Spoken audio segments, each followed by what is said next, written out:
स्वामी दयानंद सरस्वती आर्य समाज के चौथे नियम में लिखा है, सत्य के ग्रहण करने और असत्य के छोड़ने में सर्वदा उद्यत रहना चाहिए। सत्य के ग्रहण करने और असत्य के छोड़ने में सर्वदा उद्यत रहना चाहिए। अब प्रश्न है कि सत्य क्या है और असत्य क्या है। इसमें दो बार आया है, एक रीत है और सत्य है। ये रीत और सत्य क्या है? रीतांत सतंच। रीत वेद है। परमपिता परमात्मा ने ऋषियों की आत्मा में, ऋषियों के अंतःकरण में 4 वेदों का ज्ञान दिया। ऋग्वेद, यजुर्वेद, सामवेद और अथर्ववेद। ये सत्य है। परमात्मा की रचना सत्य है, लेकिन समय समय पर परमात्मा जो रचना करता है, सृष्टि की आदि काल में परमात्मा ने वेदों का ज्ञान दिया। सूरज बनाया, चंद्रमा बनाया, पृथ्वी बनाई। ये तो परमात्मा की रचना सत्य है, लेकिन समय आने पर ये नष्ट हो जाएंगे, इसलिए असत्य है। अब प्रश्न उठता है, ये सभी रचनाएं नित्य नहीं है, अनित्य है।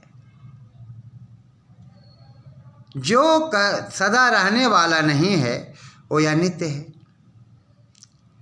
अब प्रश्न उठता है, जो सदा रहने वाला नहीं है वो अनित्य है, लेकिन नित्य क्या है?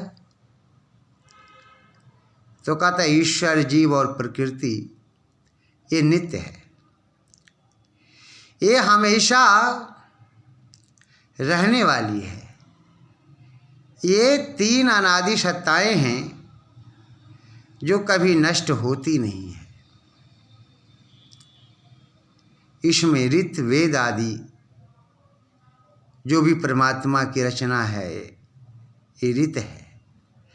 लेकिन जब परमात्मा के द्वारा जो रचना की गई है, जो सत्यम जिसको कहते हैं, इसमें अरित और ऋतम सतंच। सत्य क्या है? कार्य रूप प्रकृति। परमपिता परमात्मा ने समस्त संसार को बनाया है, समस्त पदार्थ को बनाया है। सभी पदार्थ अपने कार्य रूप में कार्य कर रहे हैं। तो सत्यम क्या है? कार्य रूप प्रकृति है, और वह है परमपिता परमात्मा।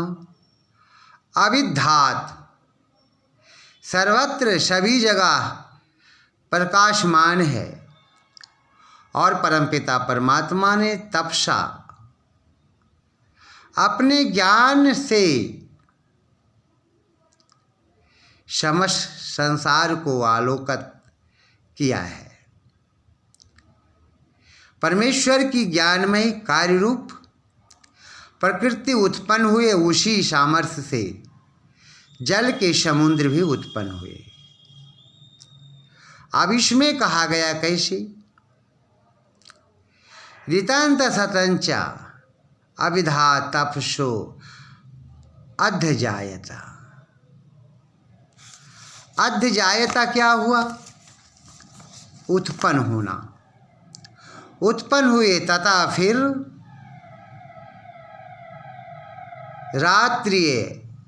रात्रि जो कहते हैं, प्रलय रूपी रात्रि, समुद्र अरेनवा समुद्र अर्थात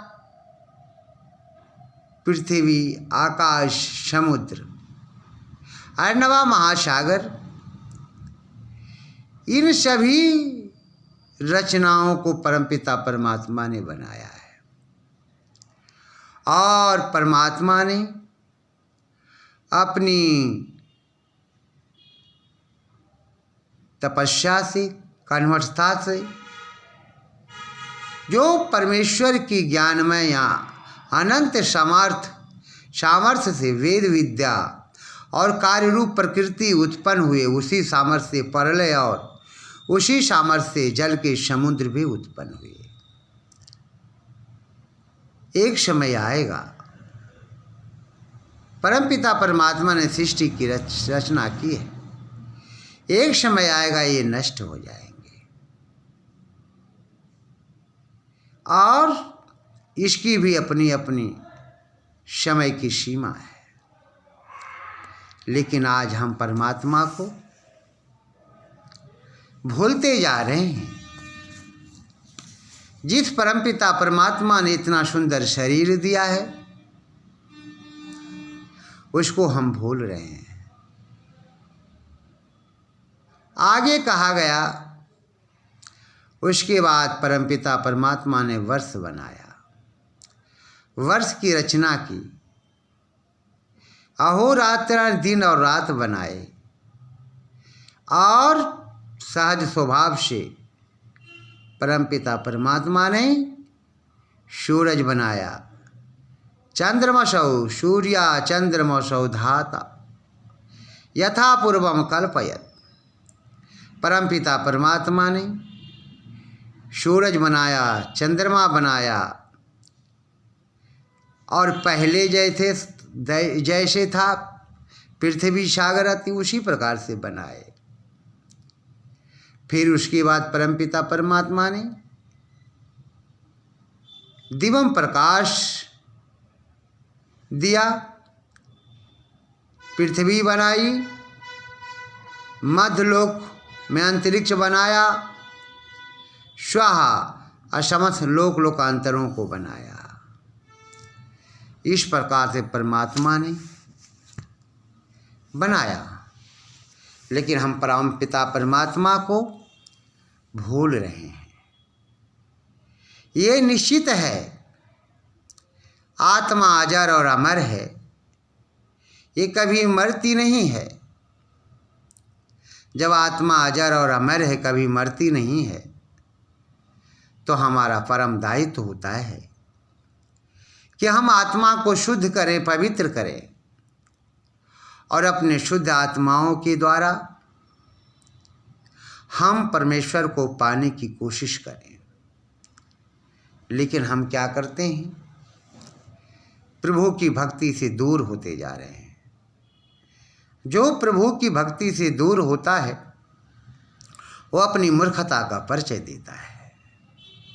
इसलिए स्वामी दयानंद सरस्वती ने जो लिखा आर्य समाज के चौथे नियम में कि सत्य के ग्रहण करने, हमें सत्य को ग्रहण करना चाहिए। वेद सत्य है, वेद के सिद्धांत सत्य है, इसलिए क्या करना है? वेदों के सिद्धांतों को अपने जीवन में उतारना चाहिए। वेद नित्य है और